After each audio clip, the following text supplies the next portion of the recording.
Ingrid. Welcome to the Women Waken podcast. Hi, Whitney. Thank you so much for having me here today.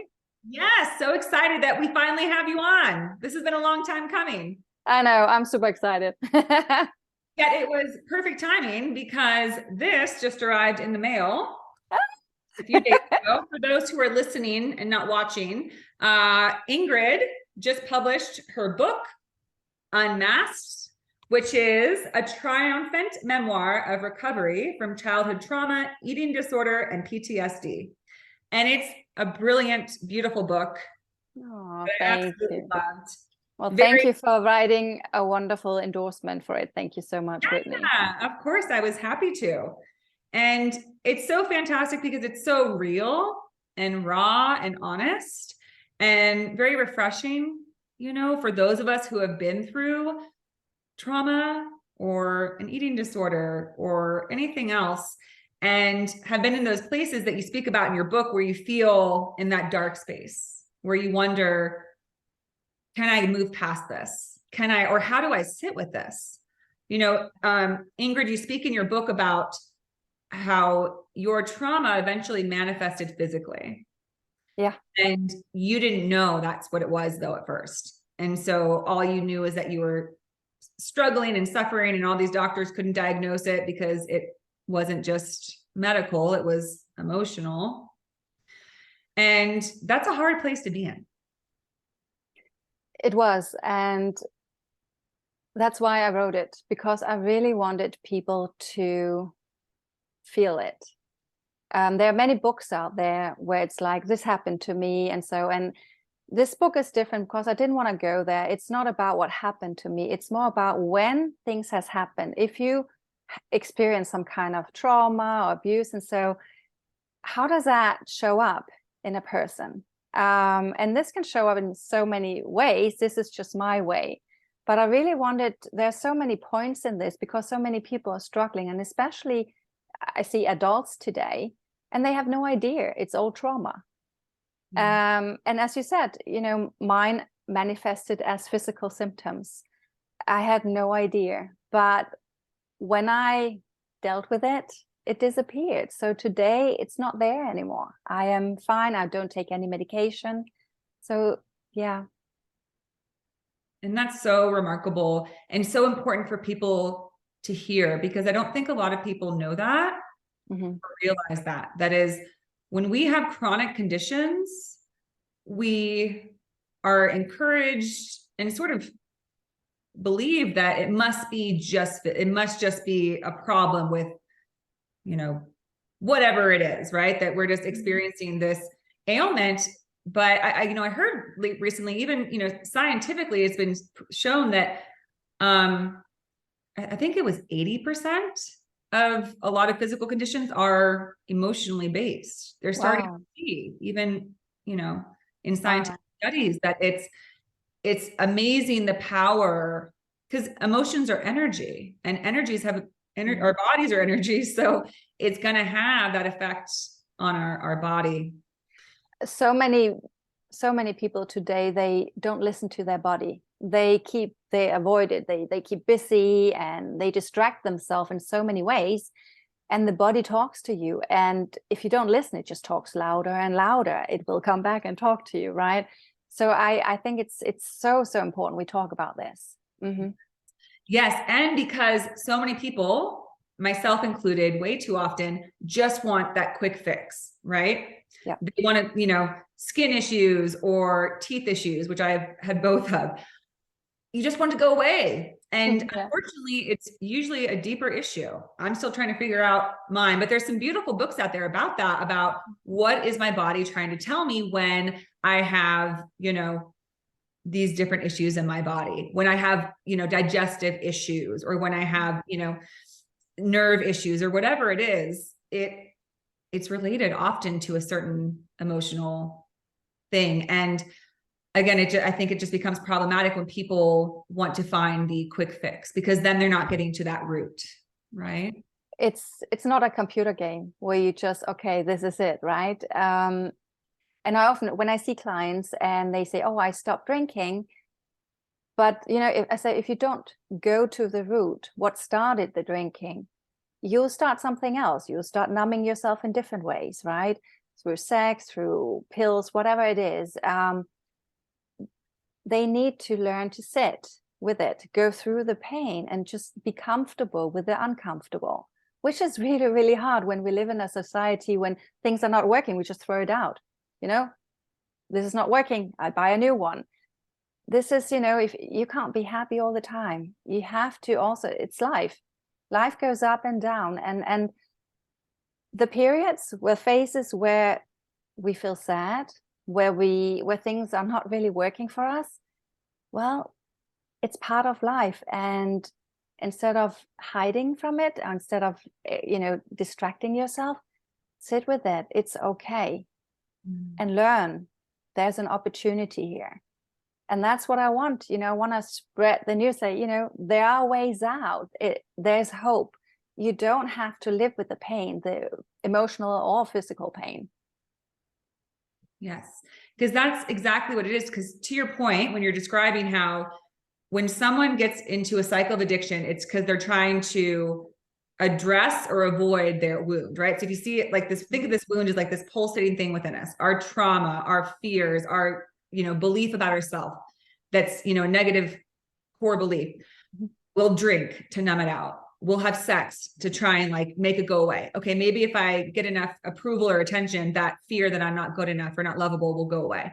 But it stays there because it doesn't need any substance or any, activity. It needs love, right? It needs to be seen. Yeah. And, I'm curious, Ingrid, about you talk about in your book how at a certain point you realized that you had what the dystonia. Dystonia. That you realized that it was about your trauma and you had flashbacks. So are you able to identify how you're able to finally access those memories? Or do you think did you start kind of searching like, maybe there's a deeper issue to this? So in 2011, I had my first flashback. And it was more like it was a fear and a feeling. I was like, what is going on? And I broke down. I broke down and went into PTSD treatment to have some help to go through when I got them, and in a safe environment to go through what's really going on here. It was, it was difficult, but I was also in a support group. And the more I talked about things and I kind of sat with it, learned to ground myself and still feel safe. But it was a really, really hard time because I had no idea what was going on. And the things that came up, I wanted to share that, and people didn't listen, in my extended family. So it was like, I felt very alone with this. And I felt like, am I going crazy here? What's going on? But my body had talked, and it had talked several years before. Gradually more and more, and I didn't know what to listen for. I didn't know what it was. I didn't know because I didn't remember. So with the flashbacks, it just showed suddenly. It was like, okay, there's some other abuse you need to deal with that I hadn't remember any memories from. So with that, it came more and more clear what had happened. And by going through it, the pain, feel it, and working on myself, I guess I pushed through it, and then it just disappeared. So before that, every day I woke up, my left eye was hanging, and I was numb in my left side. I didn't know what it was. And the doctors could only say, oh, it's when you fall asleep, there are some spasms in the brain that starts, and that's why it causes it. But that wasn't really good enough for me. I was like, but why? Why does it happen? And it was my body trying to protect myself. And it was clearly, there's more you need to deal with. Look at it. And when I did, it kind of just disappeared. So now I very rarely have a little bit of it, but then I know it's my body saying, okay, Ingrid, time to take care of yourself, or time to dig in, just go in and sit and ground yourself and feel it, whatever it is. which can be very hard. Yes, it's painful. I call them growing days. And I had many growing days and they're very uncomfortable, but I have to remind myself they're there because they help me expand. They help me grow. The easy thing would be just to numb myself again, but I've done that all my life. And that's also why I wanted to write the book, say, okay, stop numbing yourself, start living your life. We only have one life and every day counts. But that doesn't mean that I'm fully recovered. I still have days where it's really difficult for me to get out of bed, where I'm like, no, I just want to hide. Mm-hmm. But every day you have a choice. Every moment you have a choice. And I just turned 50 last year. I'm like, I don't want to, most of my life I've been hiding and I've been numbing myself. I don't want to do that anymore. I want to live. So that's why I'm on a mission to spread that and say, hey, let's live our life. Yes. Yes. And you are on your way on that mission. It's amazing that you've written this book and been able to share that message with others, because I think that's, there's so much stigma around aging, especially for women. There's this idea that you kind of peak, where do women peak? Like in their 30s or something earlier. And then it's just like a decline. Yet if we see it as just as you're describing that, you can be 50 and fantastic, because you can reach a point where you say, just like you said, do I want to keep numbing out and avoiding, or do I want to finally look at what my body, my emotions are trying to tell me, and allow them to be free and feel free myself? Because I know, Ingrid, that when we're caught in addiction and ignoring our trauma, you're not free. You're kind of bound to that pain, to that, it's like this constant ghost behind you that you're just trying to run from. So true. So true. I must say, turning 50, I have never felt better. It's amazing. And that's also what yes, I have hot flashes and, perimenopause and so, but I'm trying to embrace that. It's like, yes, it's life. It's part of life. It's another transition. And I'm super excited. And it was funny because last year when I published the book, I just had my knee surgery, and it was really symbolic learning to walk again, right? It's like, okay, I became a US citizen. So there are many things that happened last year that was like, okay, this is an important year for me. But turning 50 was wonderful. And I am so excited about, okay, what's the future? I just started singing lessons again. I'm super excited. I just, I want to embrace life. I just want to live it again. And also to be a role model for my kids, just because I'm 50, just because my oldest has already, left the house and, the youngest still home, I want to be a role model. I want to be somebody that's, energetic. Somebody to look up to and somebody that can inspire. Absolutely. And you inspire a lot of people by sharing your story and being who you are. And that's the other brilliant thing about getting older. When you're 50, that means you've lived 50 years on this planet. That's no easy feat. Yeah. It is. It's funny because people, 50. Oh my goodness, poor you. I said, no, 50 is good. It's like, let's reframe 50, right? It's like, 50, what they say, 50 is the new 30 or something. It's true. Well, I think that people become much more comfortable with themselves. Yeah. When you're younger, it's this brutal battle of trying to be what you think you're supposed to be and to be acceptable and to get what you think you need to get. And it's exhausting. And it's hard to feel really connected or able to fully accept yourself and to love yourself when you're like, oh, well, I'll like myself when I do this. Like once I look how I wanted to look, and once I get, the partner and all these different things, and you feel like, then maybe you'll like yourself. But I feel like as we get older, we start to realize none of those things are going to change how I feel about myself. I have to decide how I feel about myself, accept myself no matter what. Totally. We don't need a partner for us to be happy. We don't need, everybody, they think like, oh, if I lose 30 pounds or if I have my perfect partner, then I'm happy. Why not decide to be happy now? Then you might attract the right partner, or it's just, I think it's all backwards. But I think it's also society and all these expectations, right? It's like, well, every day we have a choice. If I can sit and wait, or I can say, what makes me happy? Let me try and not be scared of failing. I mean, that's also one of the things by being a mom. I want to teach my kids or show them I'm not scared of failing. It's part of life. If you fail, it's okay. That wasn't the route. Let's try this. Let's try that instead. Don't never give up. There's so many things in this. No hiding. Yeah. And I think, but it takes time to realize that, right? I think, and that's something we learn as we get older, is that we don't have to hide who we are. We're actually really meant to be exactly what we are. I use the analogy a lot that we're, humanity as a whole, you could see it as like a giant mosaic, and it needs every single unique piece and light of every single being that is.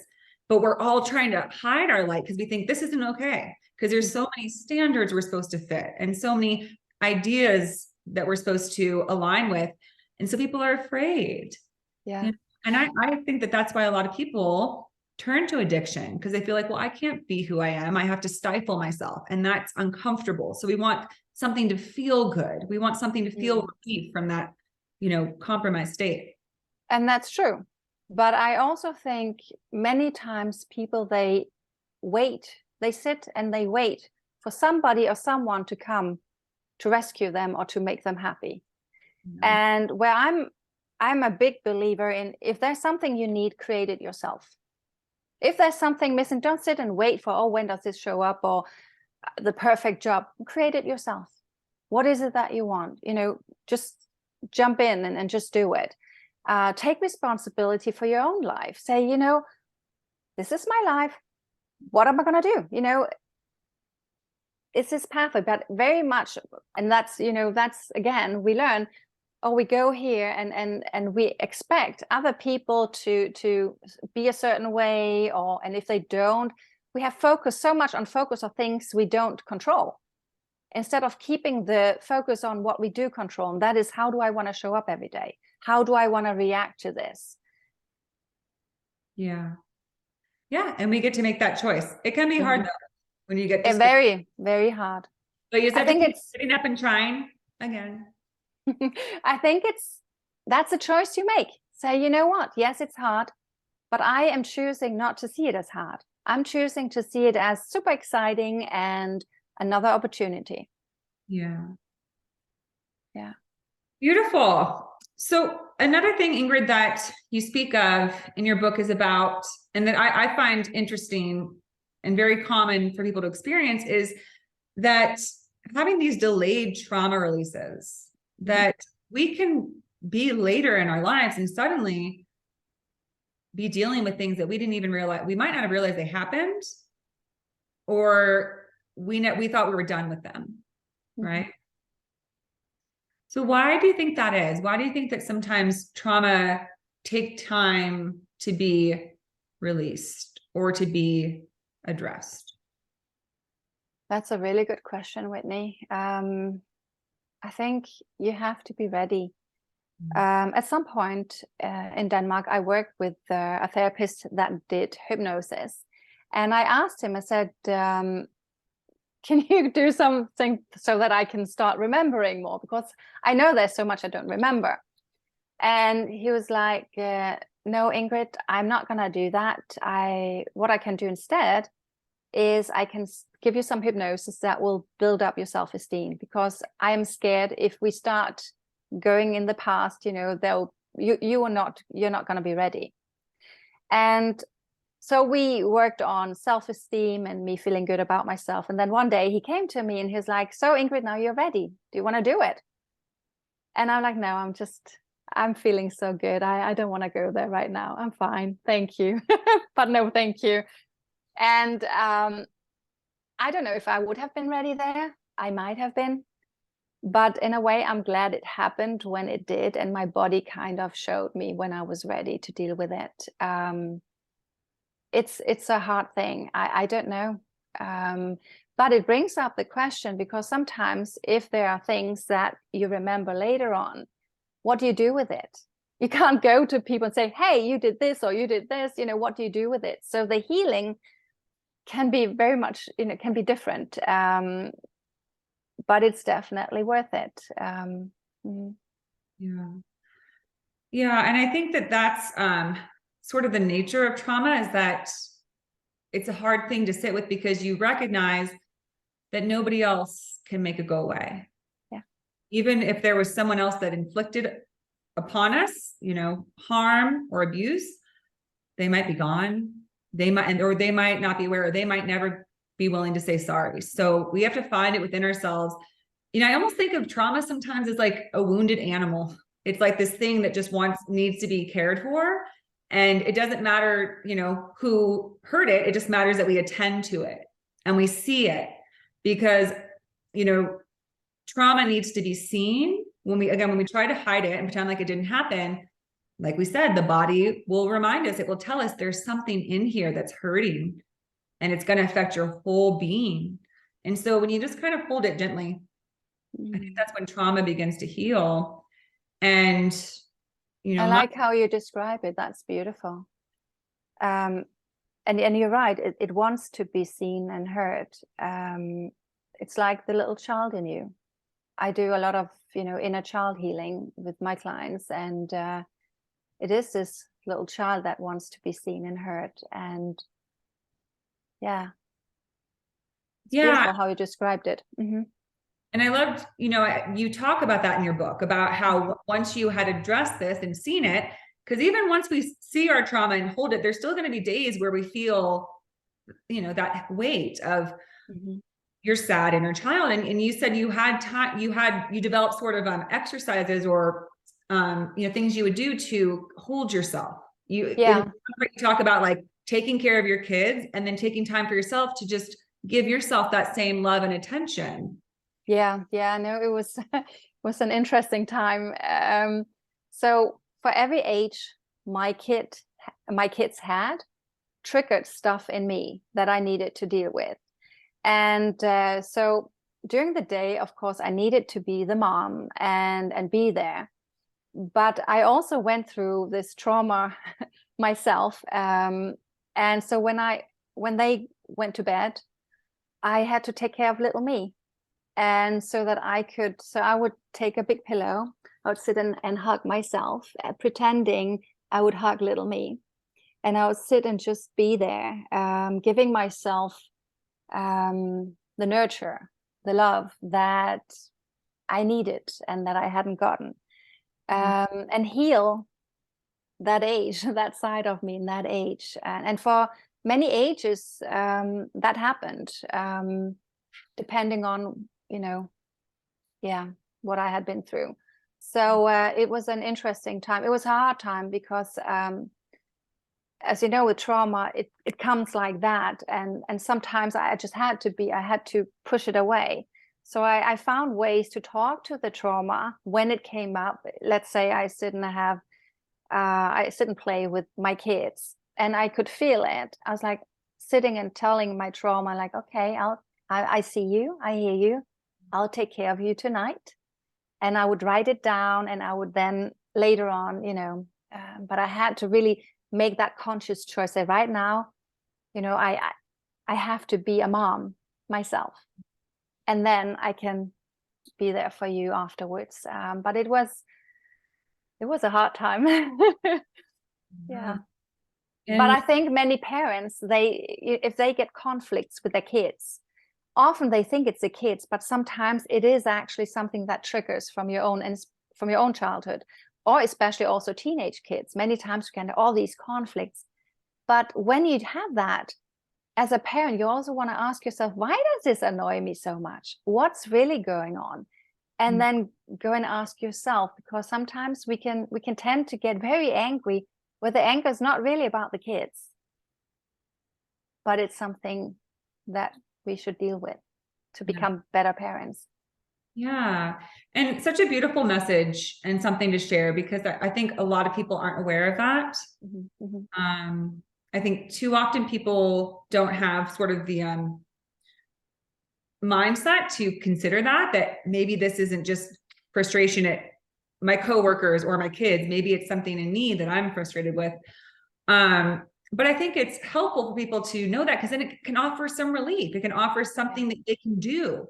Like, okay, well, maybe if I address this, if I shrink that, then this will be less, right? The outbursts, the frustration, because those are all symptoms, right? Those are all like, because sitting with those feelings about ourselves is uncomfortable. Yeah. It's just like when you are in a lot of pain physically. It's hard to be nice to people, right? It's hard to be patient and kind.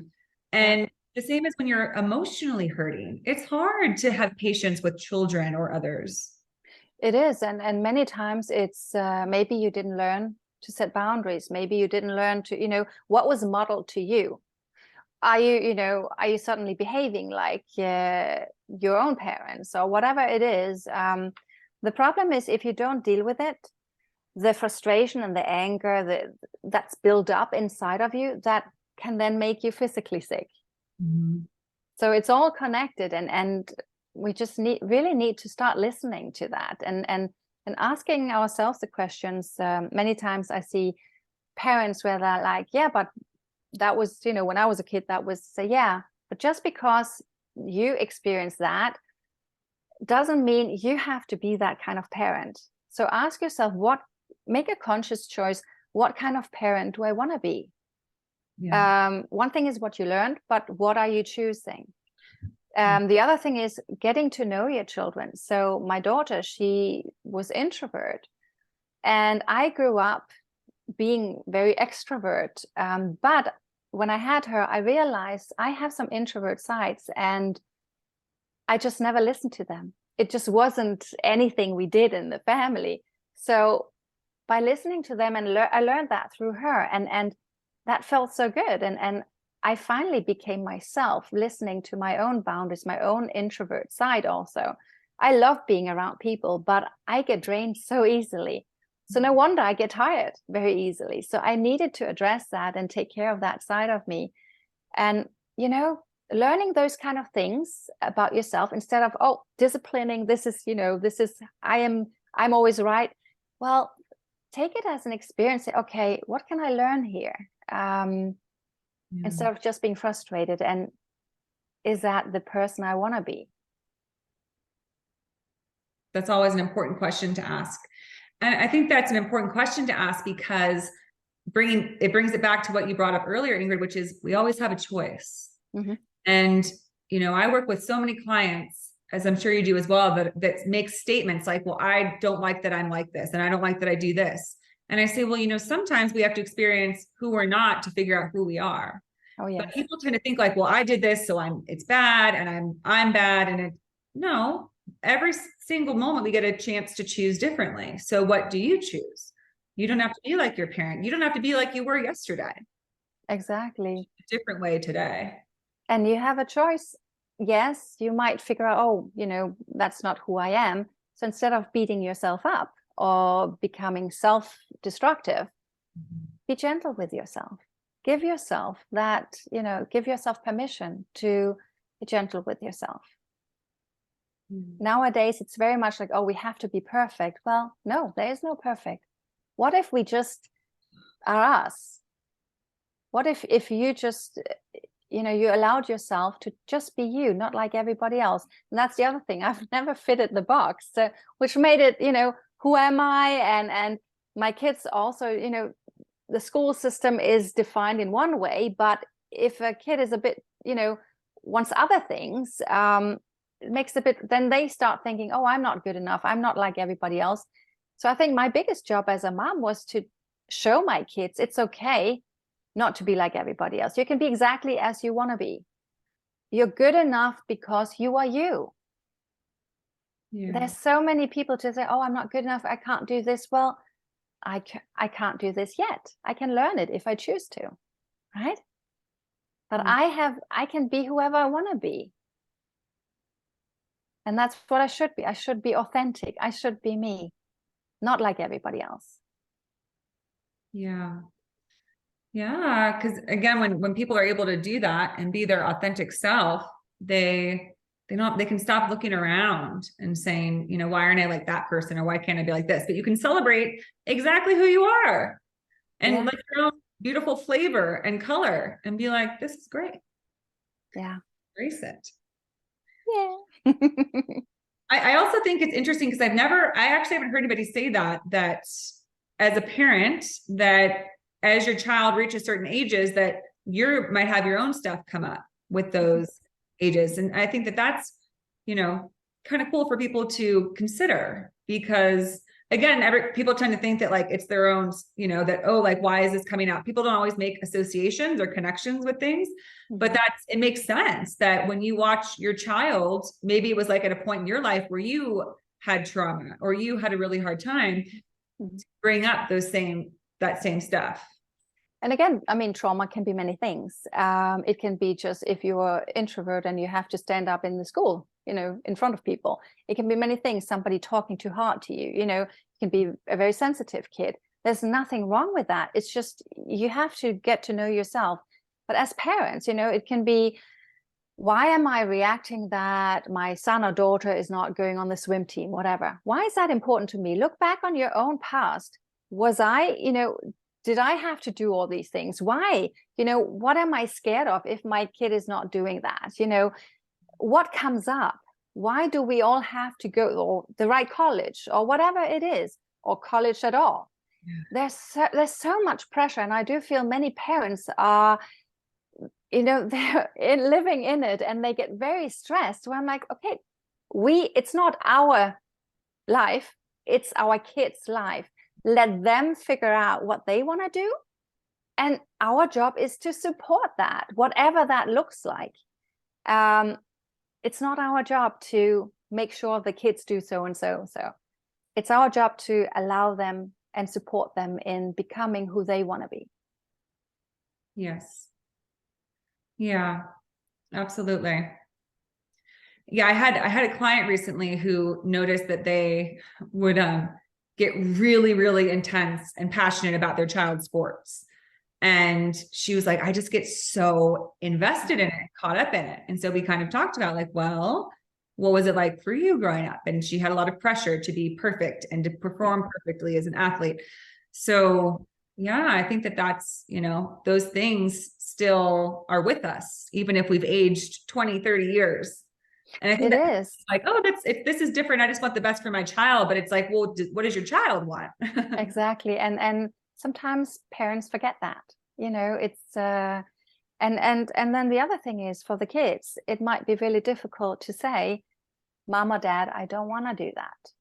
And that's where they start, you know, maybe just accepting this is what I have to do. And then they start self-sabotaging, you know, eating disorders. And so the mental health today it's hard. It's a problem. But I do think, and I wrote that in the book also, I do think in our generation, or my generation, many of us has grown up with some kind of trauma, but it's not healed. So we put that on our kids, some expectations. And so many kids today, they tend to numb themselves in ways because they're not really listened or heard to. Yes. Yeah.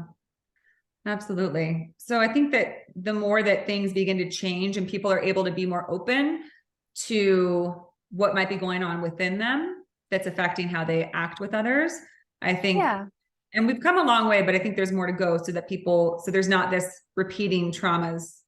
I think we talk a lot about trauma in kids, but I don't think we talk enough about what does trauma look like when you're an adult. What does childhood trauma look like when you're an adult? How does that show up? I don't think we talk enough about that because it's a hidden thing. And people deal with it in so many ways. But by talking about it, we could actually heal that and then become better parents or better people or just happier people. Yeah. Yeah. And I think we don't talk about it because there's just this sort of, you know, message that once you're an adult, you're, you know, get over it, right? You're an adult, do your thing. You have a lot to do. You got to go to work. You got to raise a family. You got to plan for your future. You got to plan for retirement. You know, it's like, there's not enough encouragement to find peace and But maybe as a parent, I mean, today, when you have a kid, it's nearly a project. Everything has to, I mean, when I think back on my, childhood, when you sat in the back seat, you were not, in a safety thing or anything. It was very different. Today, everything has to be so safe and overprotective. And so they don't get to actually just be kids and try out their own boundaries or try out different things. And I think if we as parents or adults could maybe have a little bit more focus on ourselves and the healing, and then allow, instead of just focusing so much on this child has to be a perfect child, or it has to, so that I can go and tell my friends also, oh, this is now going so well here. What does it, what does it do? What a pressure to live under. Yeah. Yeah. And then Ingrid, I know in your work as a life coach that you help people, you focus on helping people to break cycles. Yeah. So, similar to the ones we've been speaking of, but how do you address that? Because that's a big topic I talk about on the show, is that, I think a lot of us feel so frustrated because we tend to do the same things. We're stuck in these patterns and these cycles that are causing us a lot of stress and dissatisfaction with ourselves and our lives. And people feel like, how can I ever, I'm just always going to be like this. I'm always going to struggle with this. How do you approach that with your clients? How do you guide them to a place of breaking free? So what I typically do is, first of all, the awareness of it. What is a pattern? But then also what I do with my clients is, it's not just we meet once a week or every second week. Because I want to help them break the patterns, they know that when they are in a situation where they, first of all, are aware, oops, I go into my old pattern, I want to change it, but it's uncomfortable. They can call me. They can call me anytime. If I'm not there, then I will call back as soon as I can see they call me. And some of them have a special emoji if it's an emergency, because you cannot plan, oh, we'll have a meeting next Friday at 3, and that's where you have a panic attack, right? You can't plan that. But that's when they need the help. Or if they wake up with some of my clients have PTSD, and so if they wake up or can't sleep or they have nightmares, and so I ask them to call me. And in the beginning, they're like, no, I can't do that. I say, yes, because what I do is help you help yourself. If they feel like binging and purging, if they feel like, instead of doing that, or if they have the same kind of conflict with their spouse or whatever it is, or their child, call me, explain to me what it is, and I'll help you help yourself. And they'll do that a few times, and then they know how to do it next time. So we have I have certain tools that they can do before they call me. And if that doesn't work, they can call me. But it's really, I'm helping them in the situation to help themselves change it. Yes. Yeah. And then, so how would they, after they get started, how do you keep them going? Like, are there things they're doing on a daily basis? Are there things they can do to really continue the process so that they don't fall back in? Yeah. So I always give them homework. I love giving them homework. So I check in with them. And again, every journey is different. So it's hard to say, but some of the homework can be, look yourself in the mirror and smile. It can be have dinner with the candlelight on the table. It can be whatever it is, whatever they're working on, journal, self-care, things like that. Or as parents, I often give them this, what would happen if you sit down on the sofa with a book instead of running around? And they're, no, I can't do that. I say, yes, try that. I'm challenging you. Try that. And especially in front of your kids, because I want you to model to your kids, you're taking care of yourself. When you are tired, it's okay to sit down with a book. Then your kid will do the same. Your kid will spin around if you are spinning around. So I'm teaching them how to, look at themselves. The people who are not having kids yet, I sometimes ask them, okay, your homework could be, imagine you had a kid looking at you all the time. Would you still go out and binge? Would you still do so and so? So it's more about figuring out, again, looking at what is it really that I'm doing, and then choosing, is this good for me? Is it the person I want to be. Things like that. Super helpful. Thank you for that. I'm sure a lot of people will appreciate that and resonate with that idea. And then to sort of close, Ingrid, you know, a lot of the focus of the show is to, you know, all these different areas as we work towards accepting ourselves and aligning with ourselves, we're able to gain our confidence back, build that esteem, release those feelings of not having worth, not being good enough. What do you think? How does trauma help you to get there? How did you experience that once you released or addressed and moved through and sort of held and saw your trauma? How did you feel like you were more confident? Do you feel like you're able to step into a new place with yourself? I mean, we know you have, because you said that 50 is fantastic, but just, you know, telling us, like, how did you feel that shift into being a more confident person?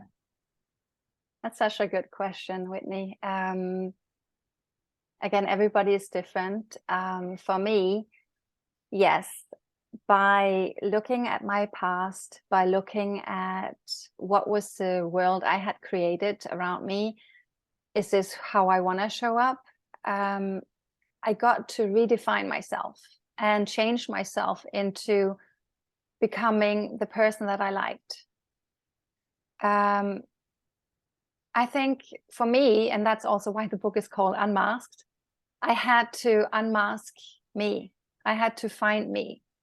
And that's why I needed to be very honest about what I had experienced. And there were many doubts. I mean, before the book was published, what would people think? And many, you know, would they judge me and so, but I had to be really honest with myself and comfortable and confident in showing this is the true me.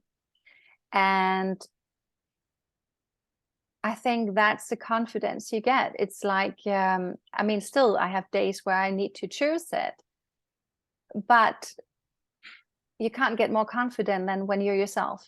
I think the confidence disappears when you try to be everybody else or somebody else or live up to something.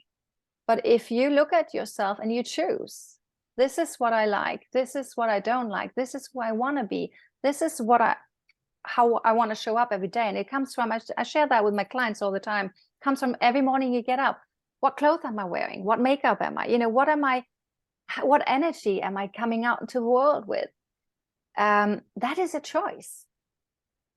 And I think so it's not so much, well, confidence, yes, but it's more about choosing who you want to be and enjoy that. And one day when it's not working, then you choose something different. I think just really being authentic you and being true to you.